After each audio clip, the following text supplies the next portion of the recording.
मित्रांनो, लोक हे फक्त आपला रिझल्ट बघत असतात. त्यामागे घेतलेली मेहनत ही कोणीही बघत नाही. ती मेहनत फक्त आपल्याला व आपल्या देवालाच माहिती असते व आपल्या देवालाच माहित असते. रामकृष्ण हरी माऊली, मी ज्योतिष आचार्य वेदांत कुलकर्णी आपल्या आपल्या युट्यूब चॅनल स्वामी ज्योतिष ऑफिशियल मध्ये आपले सहर्ष स्वागत करत आहे. मित्रांनो, आजचा जो काही कार्यक्रम आहे, हा कार्यक्रम मीन राशी पायसेस साइन करता अत्यंत महत्वाचा असा कार्यक्रम असणार आहे. या कार्यक्रमाच्या दरम्यान आपण फेब्रुवारी 2026 जे काही मासिक राशीफल आहे ते आपल्या मीन राशीकरिता कशा स्वरूपाचं असणार आहे, कोणत्या ग्रहांचं परिवर्तन या महिन्याच्या दरम्यान होत आहे, त्याच पद्धतीत ते ग्रह परिवर्तन झाल्यानंतर काय आपल्याला पॉझिटिव्ह इम्पॅक्ट आपल्या लाईफ वरती होणार आहे, काय निगेटिव्ह इम्पॅक्ट होणार आहे, ते सर्व काही आपण या व्हिडिओच्या दरम्यान जाणून घेण्याचा प्रयत्न करणार आहोत. सर्वप्रथम मी तुम्हाला एक सांगू इच्छितो, हा जो काही कार्यक्रम आहे, हा कार्यक्रम चंद्ररास जन्म राशीवरती अवलंबून आहे. जर आपल्याला चंद्ररास माहिती नसेल तर आपण हा कार्यक्रम चालू नावाच्या राशीप्रमाणे देखील बघू शकता. असो तर सर्वप्रथम आपण ग्रहांचं ट्रान्झिट जाणून घेऊया. आपल्या फर्स्ट हाऊस मध्ये शनी देवता, तसेच चतुर्थ स्थानामध्ये आपल्या राशीचे स्वामी गुरुदेवता विराजमान आहेत. आपल्या 6व्या स्थानामध्ये केतू देवता विराजमान आहेत. बुध, मंगळ, शुक्र, सूर्य हे आपल्या एकादश स्थानामध्ये विराजमान आहेत. तसेच द्वादश स्थानामध्ये राहू देवता चाणक्य विराजमान आहेत. हे झालं ग्रहांचा ट्रान्झिट. आता आपण जाणून घेऊया आरोग्य विषयक आपल्याला हा महिना कसा असणार आहे. मित्रांनो, ज्यावेळेस आपल्याला आरोग्याचा विचार करायचा असतो त्यावेळेस आपल्याला फर्स्ट हाऊस, आपली इम्युनिटी पॉवर कशी आहे ते सर्व काही बघायचं असतं. फर्स्ट हाऊसचे जे काही स्वामी आहे, आपल्या राशीचे स्वामी, हे आपल्या सुख भावामध्ये चतुर्थ स्थानामध्ये स्थित आहे. त्यामुळे आरोग्याच्या दृष्टिकोनातून हा जो काही महिना आहे तो अत्यंत उत्तम पद्धतीचा आहे. असं असलं तरी देखील आपल्या द्वादश स्थानाचे मालक शनी देवता हे आपल्या प्रथम स्थानामध्ये स्थित आहे.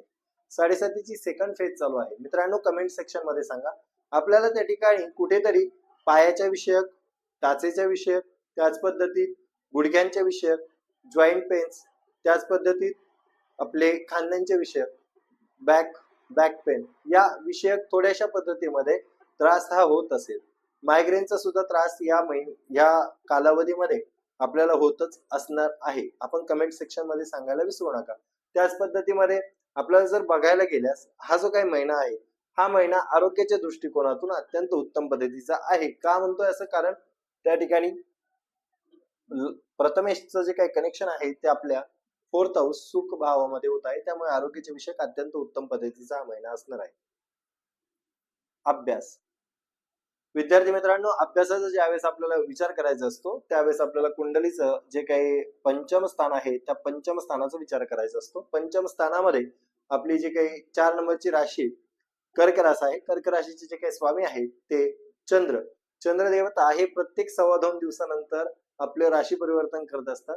त्यामुळे कुठेतरी आपल्याला आपल्या राशीच्या लोकांचा म्हणजेच आपल्या विद्यार्थी मित्रांचा अशा प्रकारचा अनुभव आपल्याला असू शकतो स्वतःला, की आपण एखादी गोष्ट ठरवतो की नाही, आज आपल्याला ही गोष्ट पूर्ण करायची आहे, हा चॅप्टर, हा सिलेबस कंप्लीट करायचा आहे, परंतु थोड्या वेळाने जाऊ द्या, आपण उद्या करूया, अशा पद्धतीचं कुठेतरी आपण डिले करत असाल.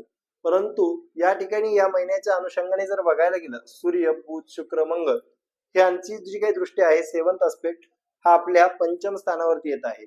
त्यामुळे आपल्याला अभ्यासाचे विषयक मोठे निर्णय घेणे, त्याच पद्धतीत जे विद्यार्थी स्पर्धा परीक्षांचा अभ्यास करत आहे, ज्यांना परदेशामध्ये शिक्षणासाठी जायचं आहे, त्यांच्याकरिता अत्यंत उत्तम पद्धतीचं असणार आहे ग्रहण. का म्हणतोय मी असं? कारण बुध, शुक्र, सूर्य, मंगळ हे देखील द्वादश स्थानामध्ये 12व्या स्थानामध्ये विराजमान होणार आहे. 12व्या स्थानामध्ये विराजमान झाल्यानंतर त्या ठिकाणी आपल्याला उत्तम पद्धतीचं यश संपादन हे विद्यार्थी मित्रांना होणार आहे. विशेषतः ज्यांना परदेश गमन करायचं आहे शिक्षणाविषयक, त्यांच्याकरिता उत्तम पद्धतीचे ग्रहण असणार आहे. असो, पुढे बघूया आपण प्रेम.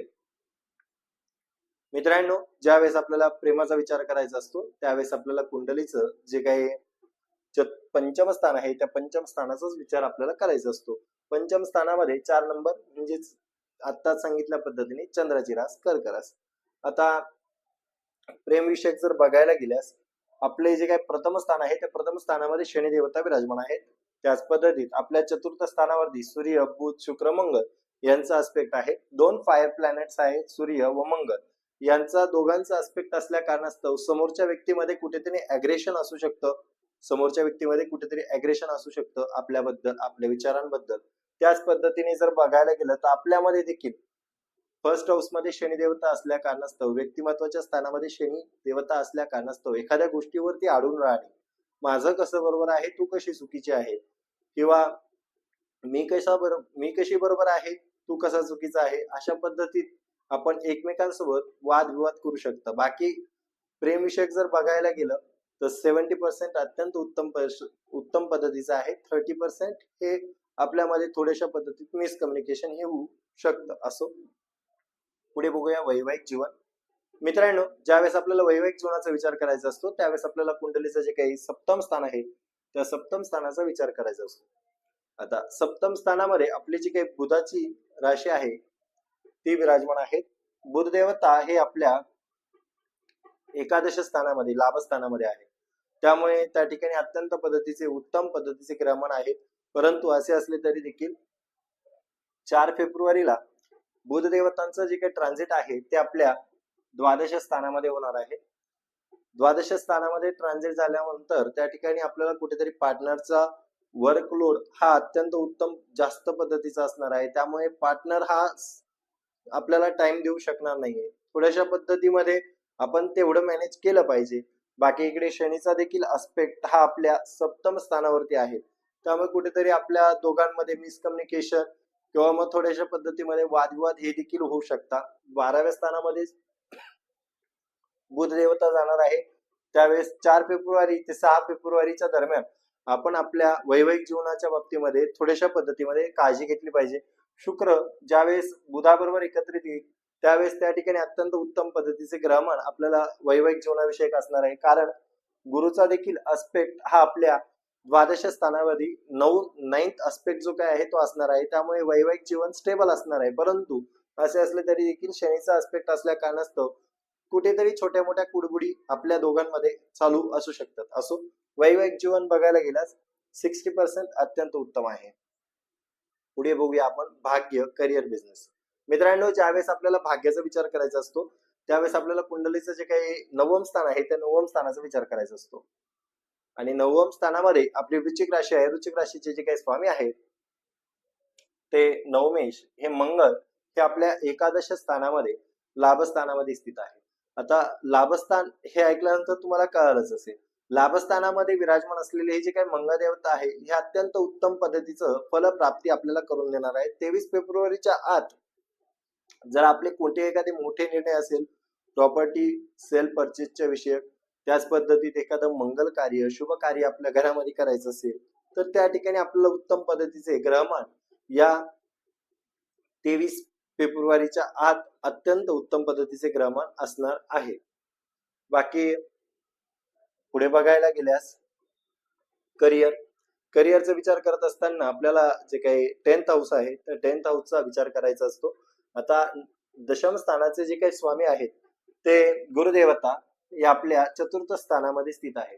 चतुर्थ स्थान हे सुख स्थान आहे. सुख स्थानामध्ये विराजमान असलेले हे जे काही गुरुदेवता आहे हे गुरुदेवता सप्तम अस्पेक्ट आपल्या दशम स्थानावरती देत आहे. सप्तम अस्पेक्ट दशम स्थानावरती येत असल्या कारणास्तव आपण जे काय काम करत आहात ते एकदम रिलॅक्स मोड ऑन करून करत आहात, एकदम शांत चित्ताने. प्रत्येक कार्यस्थानामध्ये कुठे ना कुठे कुडबुडी असतात, परंतु आपण त्या ठिकाणी कोणत्याही पद्धतीचा न विचार करता आपण आपले काम, आपण भले आपलं काम भले अशा पद्धतीत आपण शांत चित्ताने आपलं काम करणार आहात. आपल्या विषयक जर एखाद्याने कुडगुडी जरी केल्या तरी सुद्धा त्या ठिकाणी आपण उत्तम पद्धतीत शांत चित्ताने आपलं काम करणार आहात. आपल्याला माहिती असणार आहे की आपल्या मागे देव आहे, आपल्या मागे ब्लेसिंग आहे. Just because of Guru aspect to 10th house. ज्युपिटरचा ज्यावेळेस अस्पेक्ट असतो 10th हाऊस वरती त्यावेळेस आपल्या कार्यस्थानामध्ये ब्लेसिंग असते.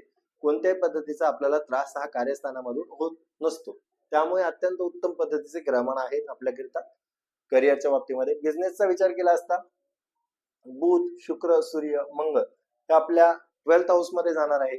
त्यामुळे कुठेतरी बिझनेस मध्ये जास्तीत जास्त प्रमाणामध्ये सुरुवातीला आपल्याला बघायला गेल्यास खर्च जास्त व उत्पन्न कमी अशा स्वरूपाचं त्रासाला सामोरं जाण्याचे योग या ठिकाणी या महिन्याच्या दरम्यान आहे.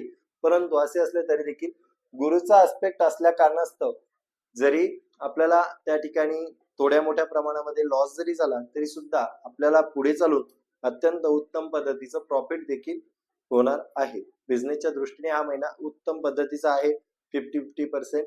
बाकी हा महिना उत्तम जाण्याकरिता आपण काय करावं? तर सर्वप्रथम आपल्याला जी काही शनीची 7.5 चालू आहे, त्याकरिता शनीचा जो काही बीजमंत्र आहे, ओम प्राम प्रीम प्रोम सह शनीश्वराय नमः या बीजमंत्राचा जप करावा. त्याच पद्धतीत आपली जे काही स्वामी आहेत, गुरुदेवता, त्या गुरुदेवतांचा देखील मंत्र जाप करावा बीजमंत्राचा. त्याच पद्धतीत हनुमान चालीसाचं डेली श्रवण पठण करावं. त्याच पद्धतीने विष्णू सहस्त्रनाम संध्याकाळच्या वेळेस आपल्या घरामध्ये नक्की लावावं. आपला हा जो काही महिना आहे तो अत्यंत उत्तम पद्धतीचा जाईल. रामकृष्ण हरी. धन्यवाद.